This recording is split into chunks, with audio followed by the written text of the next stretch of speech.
जी good evening class. Good evening sir. जी कैसे हैं आप सब? बढ़िया।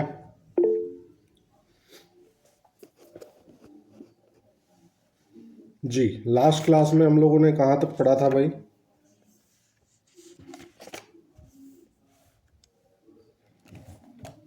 389 तक।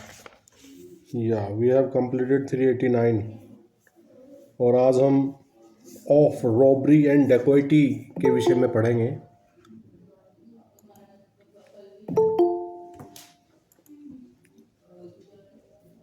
ठीक है जी। अभी तक हमने अध्याय 17 में दो चीज़ें पढ़ी हैं, चोरी और उद्यापन। वहाँ तक आपको कोई दिक्कत परेशानी भाई? समझ आ रहा है आप लोगों को?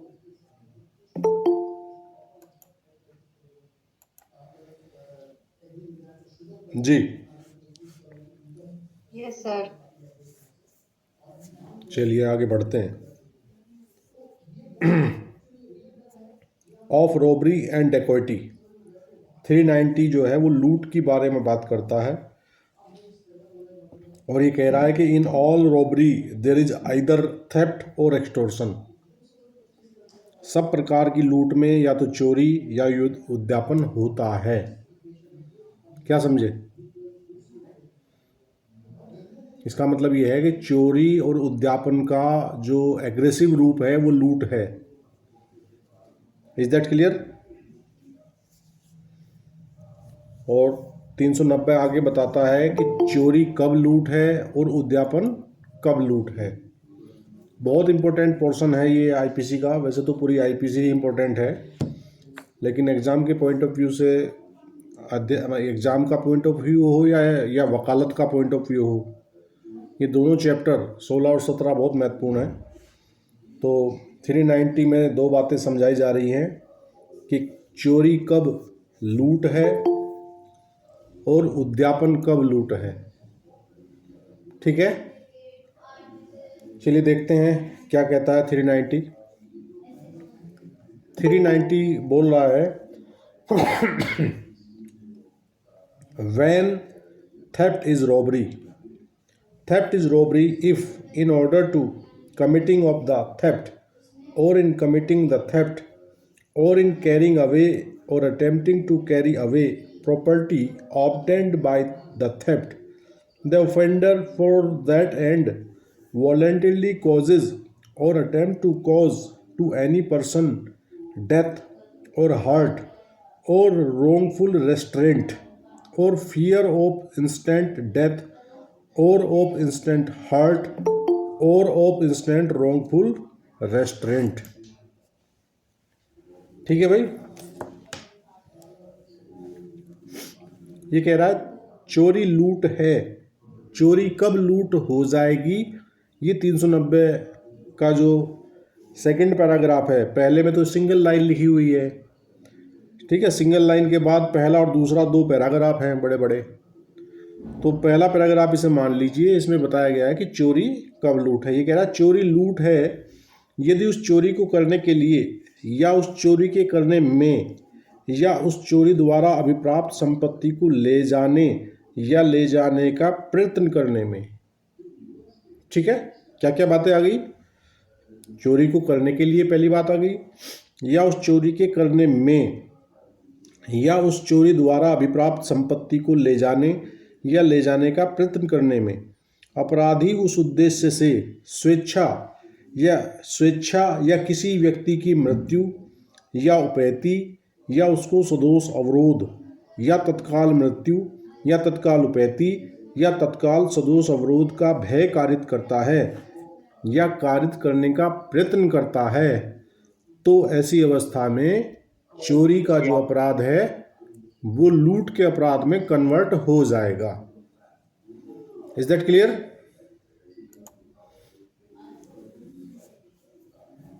जी,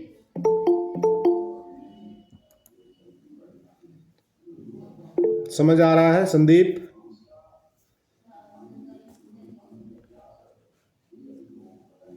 गायत्री?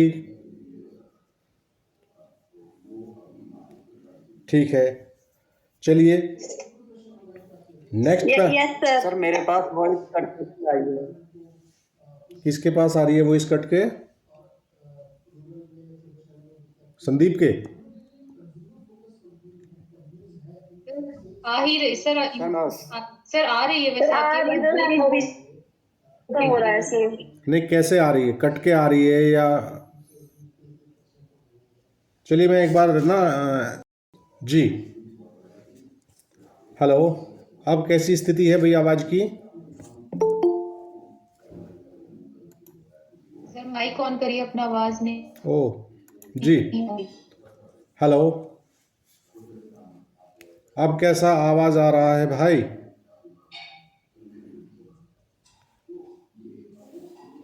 सर अब क्लियर सही है। आ रही है अब।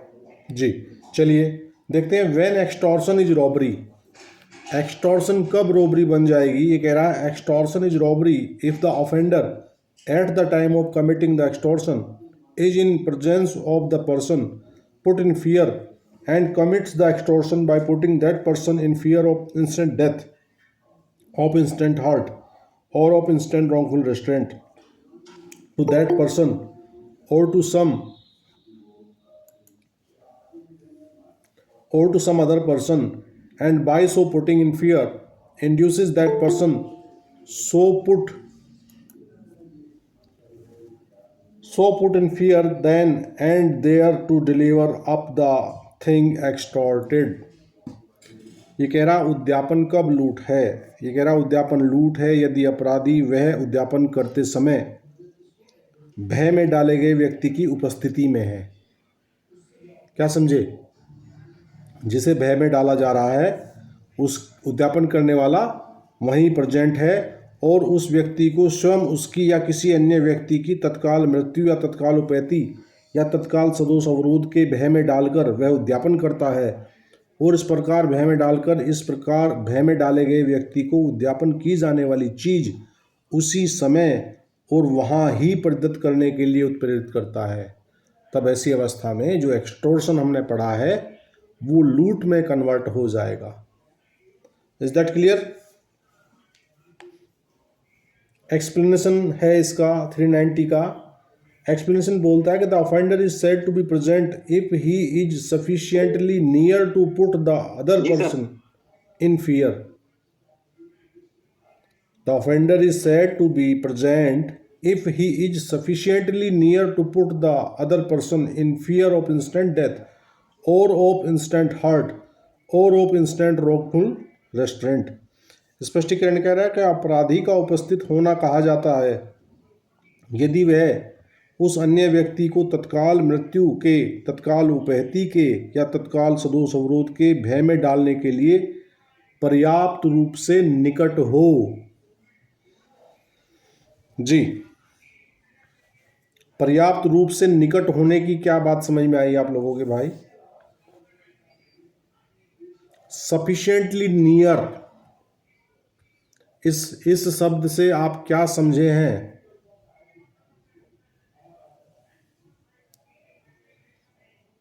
जी सर वहां पर मौजूद हो व्यक्ति।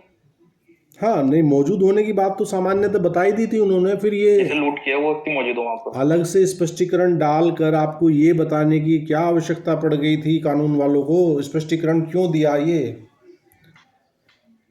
निकटता की पर्याप्तता के विषय में बात कर रहा है।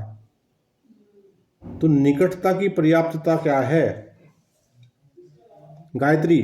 सर जो मृत्यु के या उपहति के भय में डाल रहा है, जो अपराधी है वो मुझे लगता है कि ऐसे भय में डाल रहा है उसके इनफ पास है वो, कि जैसे उसने ये बोला कि गोली मार के मृत्यु कर देगा, तो इतने पास है कि वो गोली मार सकता है। या जैसे सदोष अवरोध बोला कि सदोष अवरोध कर देगा, तो वो उसके इतने पास है कि वो उसका उसी टाइम पे सदोष अवरोध कर सकता है। तो पर्याप्त दिखाते नहीं क्या कि अपने बाहु चाकू लगा उसके सिर पर लगाई हुई है, जैसे गन पॉइंट पे रखता है आदमी को, उस तरह से नजदीक होना। सर ऐसा भी तो हो सकता है कि जैसे कोई बच्चा पकड़ ले, उसे डरा के करे फिर। हाँ बिल्कुल, अदर पर्सन में सब आ जाएंगे, बच्चा, बूढ़ा, जोर, जवान सब आ जाते हैं अदर पर्सन में। ठीक है ना। जो अदर पर्सन शब्द आया है, देखिए एक्सटोर्शन करने वाला व्यक्ति या तो जिस व्यक्ति को डायरेक्ट एक्सटोर्ट कर रहा है उसको भय में डालता है, या फिर किसी उसके ऐसे व्यक्ति को भय में डालता है जिसमें वो व्यक्ति हितबद्ध हो। हितबद्ध होने का क्या मतलब है भाई? व्यक्ति हितबद्ध किस में होता है? हितबद्ध अपने मित्र में हो सकता है, अपने माता पिता भाई बहन बंधु, है ना, इन लोगों में हितबद्ध हो सकता है ना। तो ये जो निकट, पर्याप्त रूप से निकट शब्द आया है, इसको अलग से स्पष्टीकरण में डालने की क्या आवश्यकता पड़ गई थी? ये बात तो ऊपर ही समझा दी थी उन्होंने जी। देखिए पर्याप्तता का मतलब ये नहीं है कि बिल्कुल उनके एक कोई 2 मीटर की रेंज में हो या उनके आधा मीटर की रेंज में हो। पर्याप्तता, निकट रूप से पर्याप्त कहने का तात्पर्य ये है कि भय में डालने वाला व्यक्ति, मान लीजिए कोई, आप लोगों ने देखा होगा स्नाइफर शब्द सुना है आप लोगों ने? स्नाइफर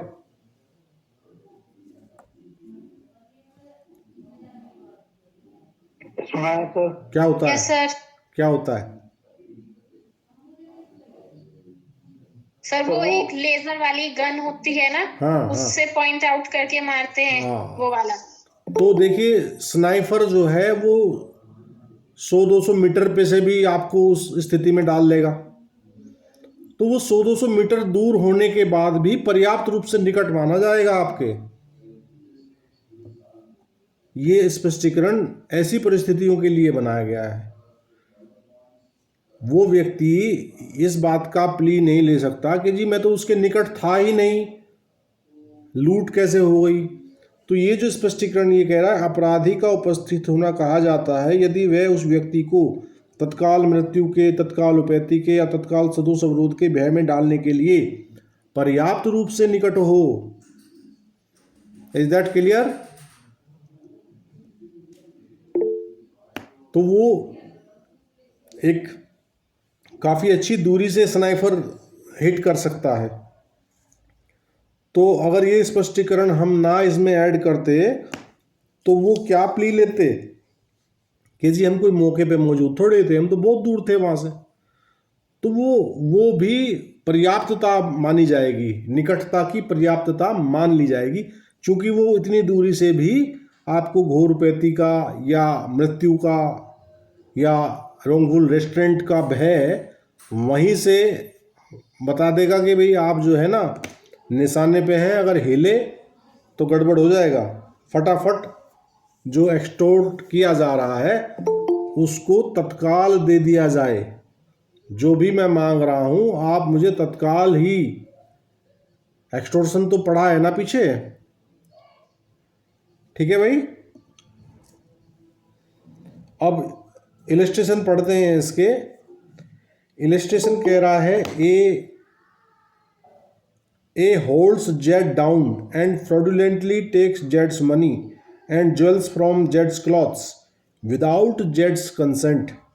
hair A has committed theft and in order to committing of the theft has voluntarily cause wrongful restraint to Z, A has therefore committed robbery. ये इलस्ट्रेशन बहुत बार एग्जाम में पूछा जाता है, ठीक है ना। तो ये कह रहा है कि ये को दबोच लेता है, ये को दबोच लेता है और ये के कपड़े में से ये का धन और आभूषण ये की सम्मति के बिना कपटपूर्वक निकाल लेता है। यहाँ कै ने चोरी की है और वह चोरी करने के लिए स्वेच्छा ये का सदोष अवरोध कारित करता है, इसलिए कै ने लूट की है। तो यहाँ चोरी लूट में कन्वर्ट हो गई। पहला पैराग्राफ जो हमने इसका चोरी कब लूट है उसका इलस्ट्रेशन कै पढ़ा है हमने। Is that clear my dear? चलिए नेक्स्ट बी देखते हैं क्या कहता है। बी इलस्ट्रेशन बोल रहा है A meets Z on the high roads, shows a pistol and demands जेड्स purse. Z in consequence surrenders his purse. Here A has extorted the purse from Jed by putting him in fear of instant hurt and being at the time of committing the extortion in his presence, A has therefore committed robbery. दूसरा जो illustration है वो extortion कब लूट में परिवर्तित हो जाता है उसके बारे में बात कर रहा है। सेकंड जो इलस्ट्रेशन है ये कह रहा है कि ये को राजमार्ग पर मिलता है, एक पिस्तौल दिखलाता है और ये की थैली मांगता है। ठीक है, परिणाम स्वरूप यह अपनी थैली दे देता है। यहाँ कै ने यह को तत्काल उपहति का भय दिखलाकर थैली उद्यापित की है और उद्यापन करते समय वह उसकी उपस्थिति में है, अतः कै ने लूट की है। कहाँ समझे भाई? क्लियर है भाई? बुशरा? Yes sir. चलिए यस सर। अब इसका इलस्ट्रेशन नंबर सी देखते हैं। ए मीट्स जेड एंड जेड्स child on the high road. A takes the child and threatens to flying it down a, ये क्या है, precipice unless Z delivers his purse. Z to consequence delivers his purse. Here A has extorted the purse from Z by causing Jed to be in fear of instant hurt to the child who is there present. A has therefore committed robbery on Jed. ये गा जो illustration ये कह रहा है कि कै राजमार्ग पर यह और यह के शिशु से मिलता है, मतलब यह अपने बच्चे के साथ राजमार्ग पर जा रहा है, कै उसे मिलता है, कै उस शिशु को पकड़ लेता है और यह धमकी देता है कि यदि यह उसको अपनी थैली नहीं प्रदत्त कर देता तो वह उस शिशु को कगार से नीचे फेंक देगा। परिणाम स्वरूप यह अपनी थैली प्रदत्त कर देता है। यहाँ कै ने यह को यह भय कारित करके कि वह उस शिशु को जो वहाँ उपस्थित है तत्काल उपैती करेगा, यह से उसकी थैली उद्यापित की है, इसलिए कै ने ये को लूटा है। ठीक है भाई? जहां चोरी और उद्यापन में तत्काल उपैती, तत्काल मृत्यु या तत्काल सदोष अवरोध का भय सम्मिलित हो जाए तो चोरी और उद्यापन लूट में परिवर्तित हो जाते हैं। यानी कि क्या समझ रहे हो आप कि चोरी और उद्यापन का गंभीरतम रूप लूट है। यानी कि डिग्री वाइज आप इन्हें पढ़ें। ठीक है, डिग्री तो पढ़ी होगी ना? कौन सी डिग्री? इंग्लिश में होती है जो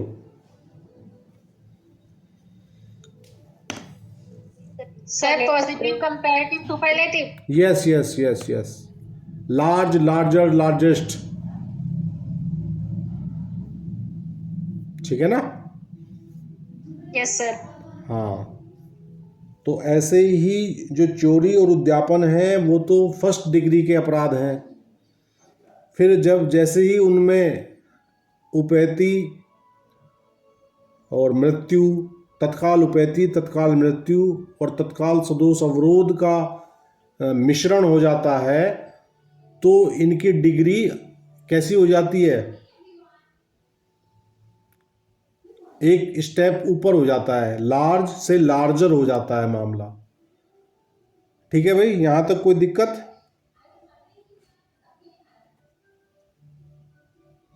अब डी देख लीजिए, डी क्या कह रहा है।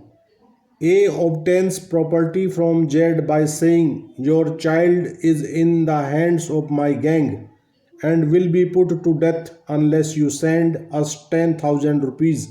This is extortion and punishable as such, but it is not robbery unless Z is put in fear of the instant death of his child.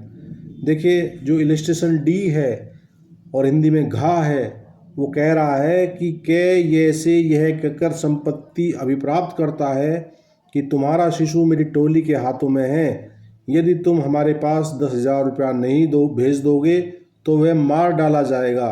यह उद्यापन है और इसी प्रकार से दंडनीय है, इसी रूप में दंडनीय है। कैसे रूप में? उद्यापन के रूप में। किंतु यह लूट नहीं है जब तक कि यह को उसके शिशु की तत्काल मृत्यु के भय में न डाला जाए। देखिए, यहाँ मृत्यु का भय तत्काल नहीं है, डेफर्ड है। आप लोग देखते होंगे कि जो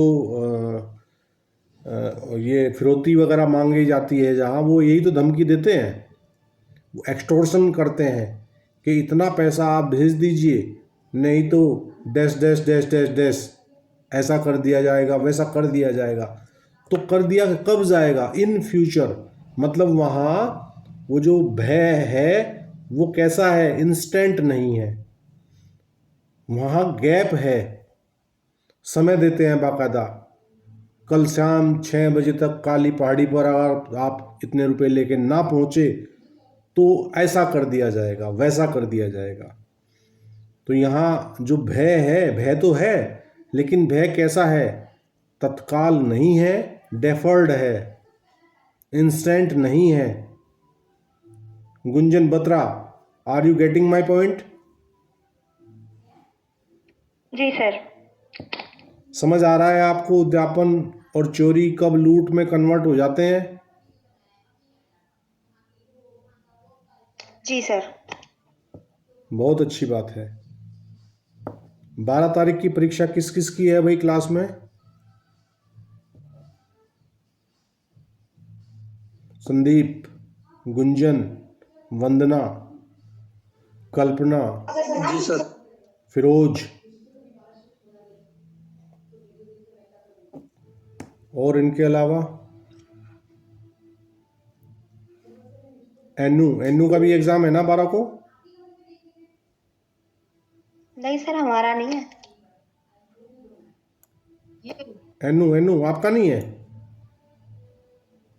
है सर, है, हमारा भी। हाँ, तो सेंटर कहाँ आया है? मेरठ ही होगा नॉर्मली सभी का।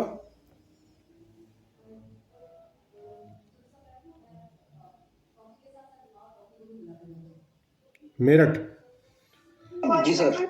हाँ, अभी मेरी क्लास के बाद ना भरत दहिया सर क्लास लेंगे आपकी, वो 9 वाले जो एक्ट है ना।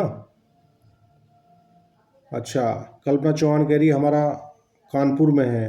हाँ, जो इधर पश्चिम यूपी वाले हैं उनका अधिकतर का मेरठ सेंटर है जी।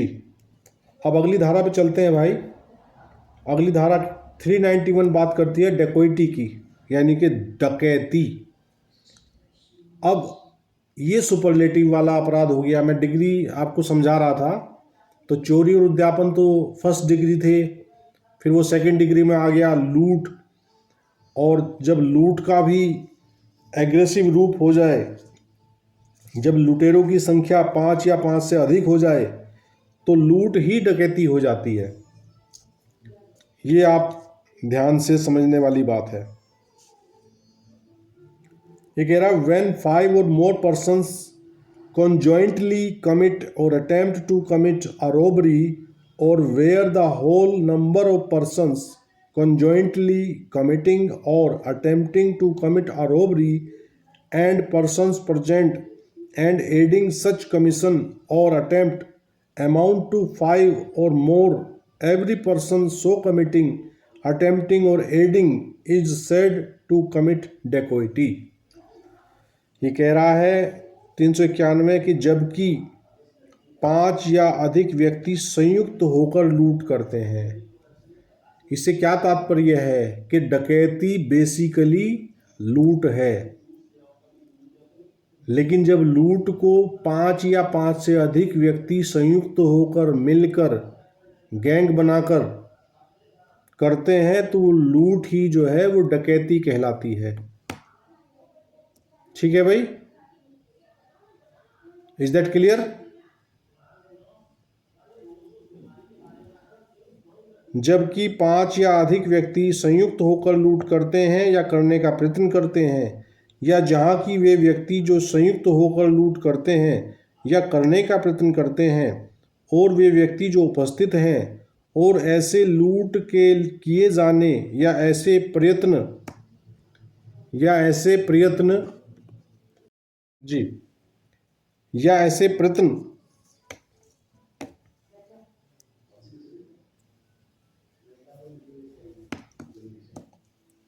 मदद करते हैं, ठीक है, और ऐसे लूट के किए जाने या ऐसे प्रयत्न में मदद करते हैं, कुल मिलाकर 5 या अधिक हैं, तब हर व्यक्ति जो इस प्रकार लूट करता है या उसका प्रयत्न करता है या उसमें मदद करता है, कहा जाता है कि वह डकैती करता है।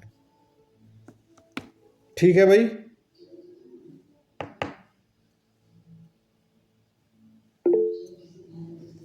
जी, एक केस लॉ नोट कर लीजिए डकैती के ऊपर 391 के ऊपर, सक्तू बनाम state AIR 1973। Saktu SAKTU, Saktu versus state AIR 1973, Supreme Court 760, ये साइटेशन है। ठीक है भाई।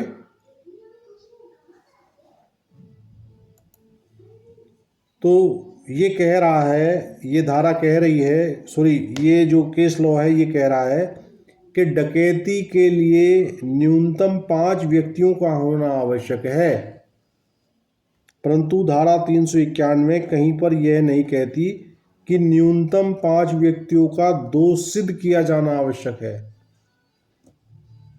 क्या समझे? तो दोष सिद्धि अगर 5 से कम लोग कुछ नहीं हैं, क्योंकि सर कोई आवाज ही नहीं आई, कोई केस लो पता ही नहीं चला। पता आपकी आवाज सर बंद हो गई आनी।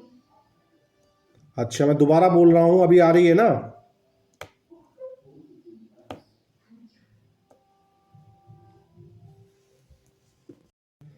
केस लो है सक्तू वर्सेस स्टेट AIR 1973। ठीक है। भरत, आपकी क्लास 8:30 से है बेटा, 7:30 से क्लास लगाई थी मैंने, आपने शेड्यूल नहीं चेक किया। जी जी सॉरी सर, मैं 8:30 से क्लास पढ़ा दूंगा। ठीक है। हाँ 8:30 पे आइए आप। ओके ओके जी जी। तो Saktu versus state AIR 1973, Supreme Court 760 कह रहा है कि डकैती के लिए न्यूनतम 5 लोगों का होना आवश्यक है, लेकिन 391 कहीं भी ये नहीं कहती कि 5 से कम व्यक्ति दोष सिद्ध नहीं किए जा सकते। दोष सिद्धि अगर 5 से कम की हो रही है तो उन्हें डकैती के लिए लायबल ठहराया जा सकता है, क्योंकि वहाँ संख्या डकैती करने वालों के बारे में बात कर रहा है। हो सकता है उनमें से कोई 1 या 2 संदेह का लाभ पाकर किसी प्रकार उनको छूट मिल जाए और संख्या 5 से कम हो जाए, तो तब भी डकैती के लिए दंडित किया जा सकता है, ये कह रहा है केस लॉ। ठीक है, क्लियर है भैया आवाज? 392 पे आ जाइए, जो पनिशमेंट फॉर रॉबरी की बात करता है। रॉबरी हमने किस धारा में पढ़ी संजीव? 390 सर, 390। 390 में रॉबरी क्या होता है योगेश कुमार राहुल, माइक खोलिए और बताइए कि लूट क्या होती है।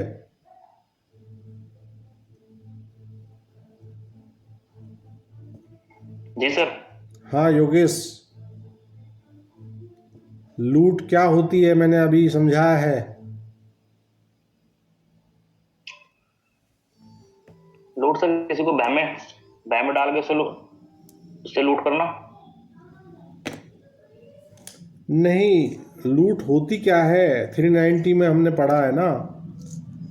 बुशरा बेटा आप बताओ क्या होती है लूट? सर लूट चोरी और उद्यापन दोनों होती है। जब किसी को तत्काल मृत्यु, तत्काल उपहति या सदोष अवरोध के भय में डाल के चोरी की जाती है तब चोरी लूट बन जाती है, और जब किसी को इन्हीं तीनों के भय में डाल के उद्यापन किया जाता है तो उद्यापन भी लूट बन जाता है। बहुत बढ़िया, वेरी गुड वेरी गुड। देखिए, लूट अपने आप में कुछ नहीं है, वो चोरी और उद्यापन का एग्रेसिव रूप है। जब चोरी और उद्यापन करने के लिए तत्काल मृत्यु, तत्काल उपैती या तत्काल सदोष अवरोध के भय में डालकर चोरी या उद्यापन किया जाए तो ये दोनों ही लूट में कन्वर्ट हो जाते हैं। ये हमने 390 में पढ़ा। और यहाँ 392 बात करता है लूट के लिए दंड की, कि लूट अगर कोई करेगा तो उसको क्या दंड दिया जाएगा। ये कह रहा है whoever commits robbery shall be punished with rigorous imprisonment for a term which may extend to 10 years and shall also be liable to fine, and if the robbery be committed on the highway between sunset and sunrise the imprisonment may be extended to 14 years। ये कह रहा है जो कोई लूट करेगा वह कठिन कारावास से जिसकी अवधि 10 वर्ष तक की हो सकेगी और दंडित किया जाएगा और जुर्माने से भी दंडनीय होगा। और यदि लूट राजमार्ग पर सूर्यास्त और सूर्योदय के बीच की जाए तो कारावास 14 वर्ष तक का हो सकेगा। क्या समझे भाई? सूर्यास्त और सूर्योदय के बीच से क्या मतलब है? मतलब कि वो रात्रि का समय है। ठीक है, तो सूर्यास्त और सूर्योदय डाल दिया गया इसमें। तो क्योंकि सूर्यास्त और सूर्योदय का समय जो है वो घटता बढ़ता रहता है, तो ये तय किया जाएगा कि जिस वक्त वो घटना राजमार्ग पर की गई है उस वक्त सूर्योदय और सूर्यास्त के बीच का समय होना चाहिए।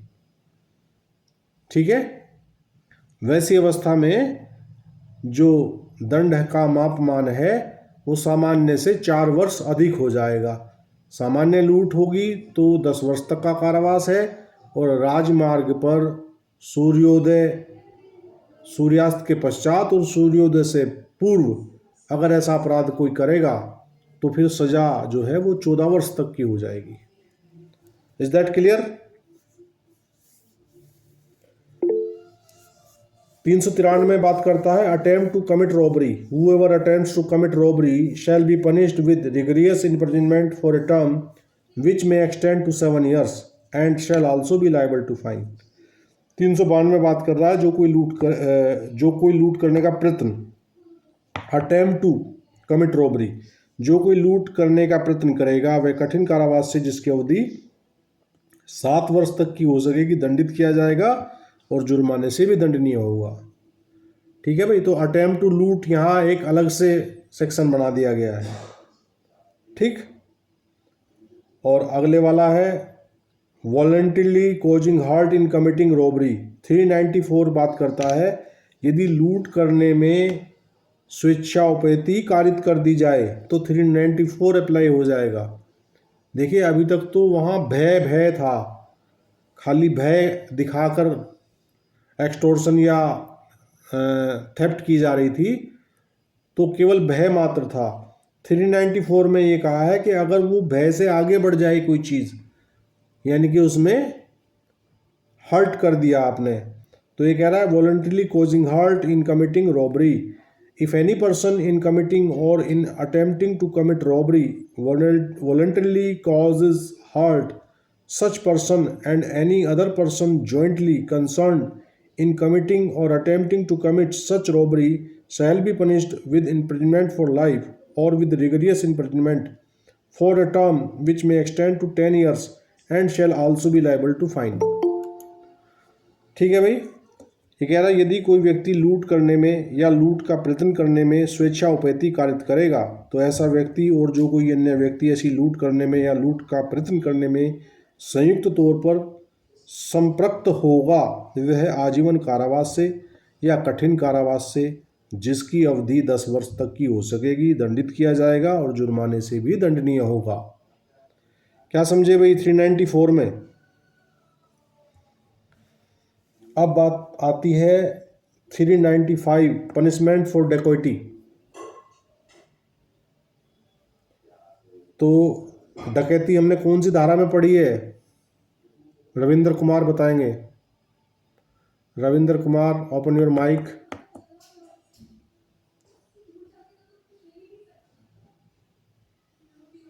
जी, रिया शर्मा क्लास में है। रिया शर्मा, आप बताएं डकैती कौन सी धारा में पढ़ी है हमने?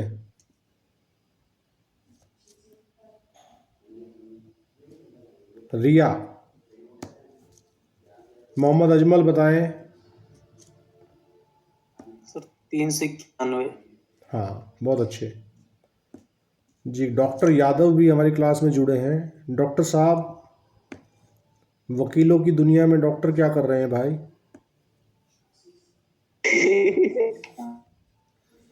जी, doctor Yadav ji please open your mic. Doctor Yadav तो बुरा मान गए, क्लास ही छोड़ के चले गए। भाई माइक खोल के अगर वो लेफ्ट हुई है हाँ माइक खोल के सर, वो अगर लेफ्ट हो गए चले गए। माइक खोल के अगर वो अपना परिचय दे देते तो हम कौन सा उनके रमझोल तोड़ रहे थे भाई। जी अब देखा ना, आज कोई बीमार तो नहीं है। बहुत बढ़िया जी। तो 395 बात करता है पनिशमेंट फॉर डेकोइटी। ये कह रहा है whoever commits डकैती shall be punished with imprisonment for life or with rigorous imprisonment for a term which may extend to 10 years and shall also be liable to fine। जो कोई डकैती करेगा वह आजीवन कारावास से या कठिन कारावास से जिसकी अवधि 10 वर्ष तक की हो सकेगी दंडित किया जाएगा और जुर्माने से भी दंडनीय होगा। अगली धारा जो है 396 है, वेरी वेरी इंपॉर्टेंट है। कई बार प्रॉब्लम आ जाती है 396 पे, तो ध्यान रखिएगा। 396 बात करता है डेकोइटी विद मर्डर। ठीक है। If any one of the 5 और मोर पर्सन्स, देखिए हमने क्या पढ़ा था डेकोइटी में कि जब लूट करने वालों की संख्या 5 या 5 से अधिक हो जाए तो वो लूट डकैती में कन्वर्ट हो जाती है। ये कह रहा है if any one of the 5 और मोर पर्सन, ठीक, who are conjointly committing dacoity commits murder in so committing dacoity, every one of those persons shall be punished with death or imprisonment for life or rigorous imprisonment for a term which may extend to 10 years and shall also be liable to fine। तो ये कह रहा है कि यदि ऐसे 5 या अधिक व्यक्तियों में से जो संयुक्त होकर डकैती कर रहे हों, देखिए 5 या अधिक व्यक्ति होंगे तभी तो डकैती होगी। अगर करने वाले 5 से कम हैं, 4 लोग हैं, तब क्या हो जाएगा गायत्री? यस सर, फिर वो सेक्शन 34 में चला जाएगा। 34 में कहाँ चली गई बेटा? अच्छा सर, फिर वो लूट बन जाएगी। हाँ बिल्कुल बिल्कुल, be present here in class. ठीक है। तो ये क्या कह रहा है फिर? कोई एक व्यक्ति इस प्रकार डकैती करने में हत्या कर देगा तो उन व्यक्तियों में से हर व्यक्ति मृत्यु से या आजीवन कारावास से या कठिन कारावास से जिसकी अवधि 10 वर्ष तक की हो सकेगी दंडित किया जाएगा और जुर्माने से भी दंडनीय होगा। ये पता है अक्सर समस्या इस जो सेक्शन से संबंधित जो प्रॉब्लम आती है वो कई बार फ्रेमिंग ऑफ चार्ज का सवाल दे देते हैं ऐसी कोई स्टोरी बताते हुए। तो अक्सर जो स्टूडेंट हैं, जो कॉम्पिटिटर हैं, वो क्या गलती करते हैं कि 396 को अगर आपने ध्यान से नहीं समझा हुआ है और आपका कंसेप्ट यहाँ क्लियर नहीं है तो आप क्या करेंगे, उसमें डकैती का भी चार्ज बना देंगे और उसमें मर्डर का चार्ज अलग से बना देंगे। तो जैसे ही आप ऐसा करेंगे आपका जो उत्तर है वो 0 अंक दे के जाएगा आपको। आप बाहर आके तो बढ़िया बताएंगे, कह लगे इसका तो मैंने बहुत बढ़िया चार्ज फ्रेम कर दिया है और ये तो 5 नंबर का या 10 नंबर का चार्ज फ्रेम करने आया था, ये तो मेरे पूरे बटा नंबर मिलेंगे मुझे। लेकिन तोते जब उड़ेंगे जब वहाँ आपको 0 अंक मिलेगा उस पर, क्योंकि केवल आपको फिर 396 का चार्ज फ्रेम करना है। यदि डकैती करने की अवस्था में कोई मर्डर हो जाए तो 396 अपने आप में उस मर्डर को भी कवर कर रहा है। वैसी अवस्था में अलग से 302 का चार्ज बनाने की आवश्यकता आप लोगों को नहीं है, केवल 396 का चार्ज फ्रेम करेंगे आप, क्योंकि इसी में उसकी हत्या के लिए जो दंड है ना, वो दंड यहाँ चूँकि क्या है भाई, हत्या के लिए क्या दंड है, मैक्सिमम मृत्यु दंड है और मिनिमम आजीवन कारावास है, तो वो सज़ा भी 302 वाली सज़ा भी 396 में इन्होंने कंबाइन कर दी है। तो अलग से 302 का चार्ज बनाने की आवश्यकता आप लोगों को नहीं है। Is that clear? समझ आ रहा है भाई? जी सर। पारुल सिंघल, समझ आ रहा है आपको? जी सर। हाँ, 396 समझ आया अच्छे से? एचजीएस में ज़्यादा समस्या है, प्रॉब्लम इस प्रकार की पूछे जाने, यहाँ प्रॉब्लम ज़्यादा पूछे जाते हैं एचजीएस में। पीसीएसजे में भी अक्सर पूछ लिए जाते हैं। ट्रेंड जो है दोनों एग्ज़ाम का बहुत ज़्यादा चेंज हो चुका है। अब एकेडमिक कम रहता है और प्रैक्टिकल अप्रोच ज़्यादा रहती है। ठीक है, तो अगली धारा है 397। ये कहता है रॉबरी और dacoity with attempt to cause death और ग्रेवियस हर्ट।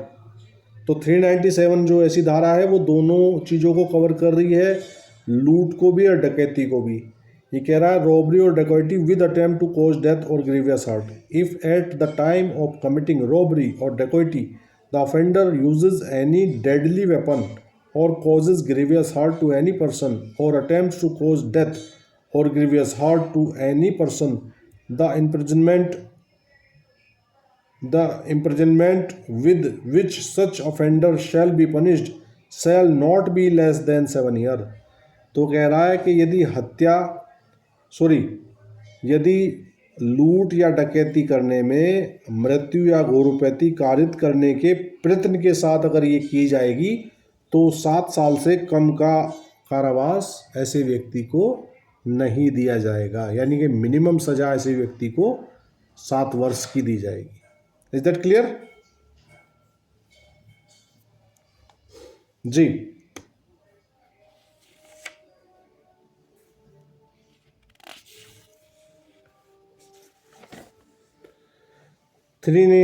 बात करता है 398 बात करता है भाई अटेम्प्ट टू कमिट रॉबरी और डकैती when armed with deadly weapon. घातक आयुध से सज्जित होकर लूट या डकैती करने का प्रयत्न है तो 398। ठीक, ये कह रहा है if at the time of attempting to commit robbery और डकैती the offender is armed with deadly weapon the imprisonment with which such offender shall be punished shall not be less than 7 years। ये कह रहा है कि और यदि लूट या डकैती करने का प्रयत्न करते समय अपराधी किसी घातक आयुध से सज्जित होगा तो वह कारावास जिससे ऐसा अपराधी दंडित किया जाएगा 7 वर्ष से कम का नहीं होगा। ठीक है भाई।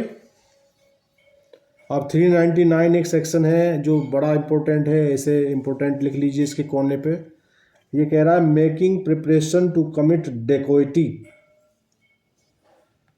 ठीक, ये कह रहा है whoever makes any preparation for committing dacoity shall be punished with rigorous imprisonment for a term which may extend to 10 years and shall also be liable to fine.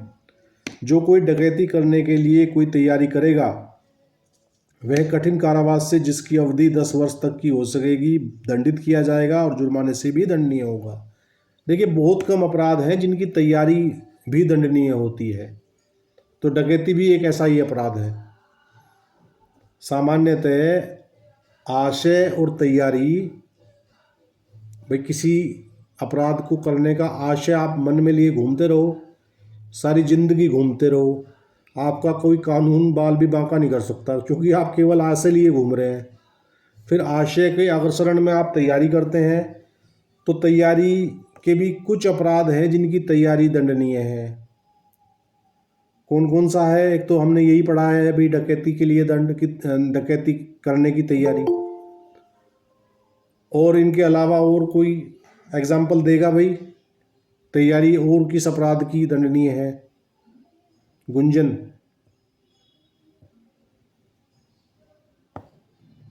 Sir आपकी आवाज नहीं आ रही है।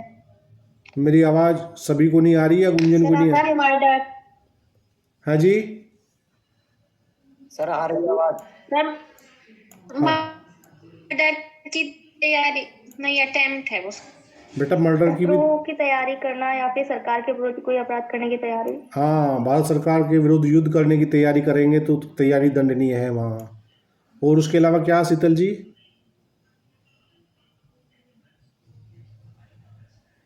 सर राजद्रोह। हाँ, राजद्रोह और भारत सरकार से युद्ध करने की तैयारी। और एक चीज़ और भी है, शायद वो मेरे ध्यान आ रहा है, जो नकली सिक्के बनाने की तैयारी या नकली नोट छापने की तैयारी भी शायद पनिशेबल है।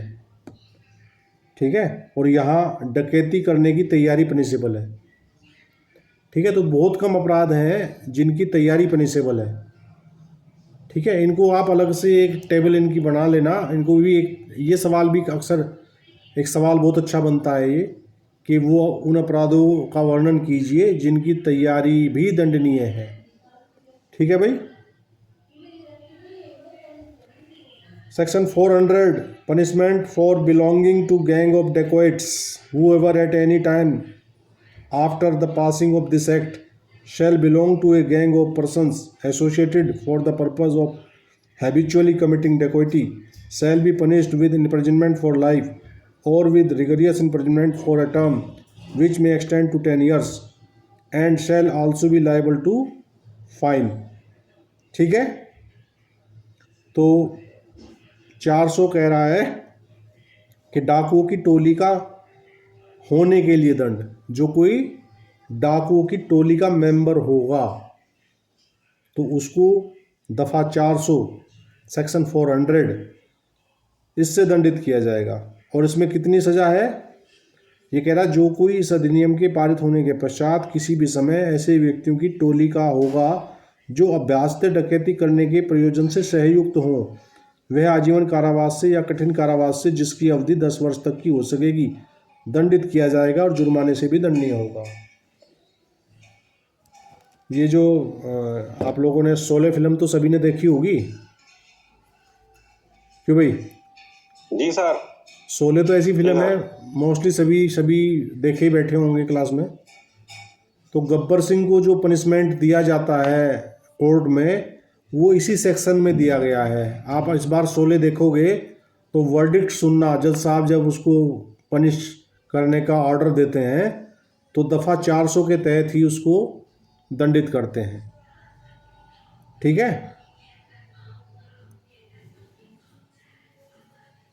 क्या समझे?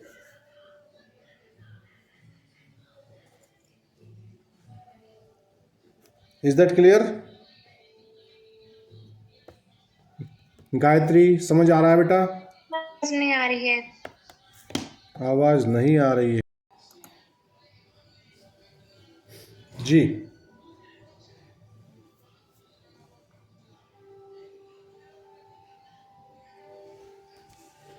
हेलो जी, आवाज आ रही है? Yes sir. जी यस सर।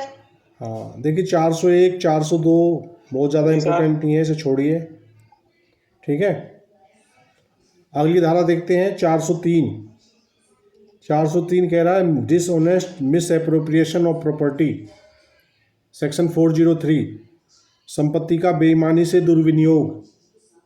ये कह रहा है whoever dishonestly misappropriates or converts to his own use any movable property shall be punished with imprisonment of either description for a term which may extend to 2 years or with fine or with both। 403 कह रहा है कि जो कोई बेईमानी से किसी जंगम संपत्ति का दुर्विनियोग करेगा या उसको अपने उपयोग के लिए संपरिवर्तित कर लेगा, वह दोनों में से किसी भांति के कारावास से, जिसकी अवधि कितनी हो सकेगी, 2 वर्ष तक की हो सकेगी, या जुर्माने से या दोनों से दंडित किया जाएगा। ठीक है, dishonest miss appropriation of property. इसके इलस्ट्रेशन है, इलस्ट्रेशन पढ़ेंगे तो ये धारा आप लोगों को अच्छे से समझ आ जाएगी।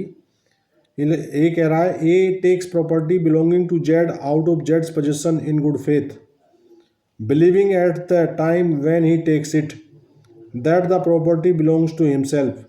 ए is not guilty of theft, but if A after discovering his mistake dishonestly appropriates the property to his own use, he is guilty of an offense under this section। देखिए जो इसका इलस्ट्रेशन ए है वो कह रहा है कै ये की संपत्ति को उस समय जबकि कै उस संपत्ति को लेता है, यह विश्वास करते हुए कि वह संपत्ति उसी की है, यह के कब्जे से सद्भाव पूर्वक लेता है। कै चोरी का दोषी नहीं है। क्यों नहीं है भाई चोरी का दोषी यहाँ? जी क्योंकि सर उसने इस गुड फेथ के साथ ली है, उसे ये गुड फेथ था कि ये संपत्ति उसी की है। बहुत बढ़िया, ठीक है। वहाँ उसका आशय बेईमानी पूर्वक नहीं है, हाँ उसने उसको सद्भाव पूर्वक अपनी समझते हुए कि ये तो संपत्ति मेरी है और उसने उसके कब्जे से सद्भाव पूर्वक ली है। तो सद्भाव पूर्वक लेने का मतलब ये है कि जो चोरी के 5 तत्व हमने पढ़े हैं उन तत्वों में से एक तत्व मिसिंग है।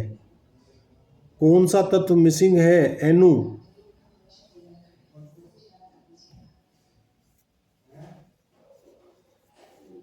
जी एनु।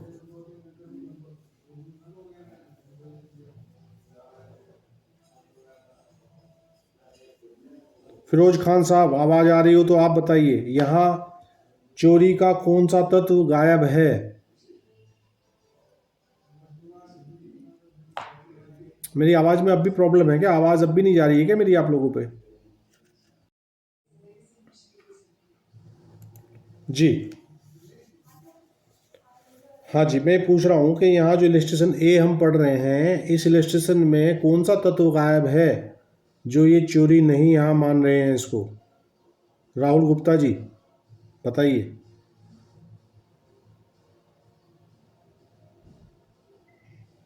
सर प्लीज रिपीट कर रहे हैं सब, तो उसके बाद सब बता, मैं अभी लेट डाउन हुआ।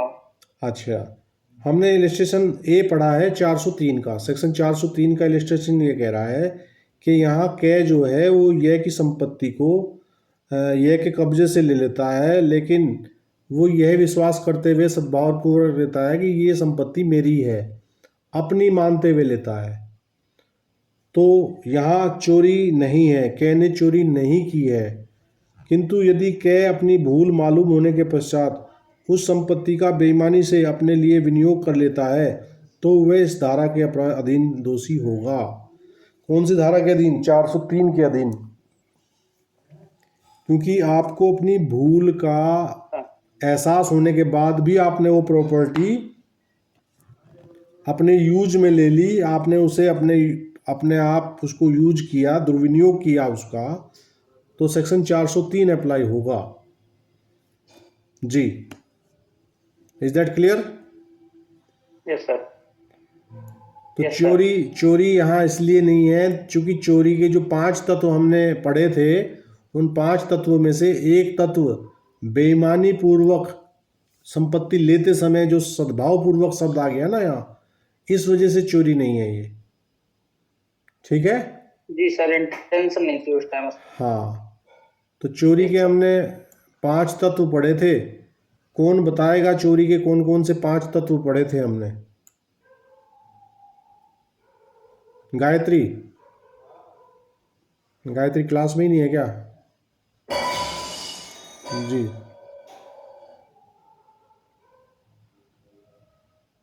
हाँ जी, योगेश बताएं, योगेश कुमार राहुल आप बताएं चोरी के कौन से 5 तत्व?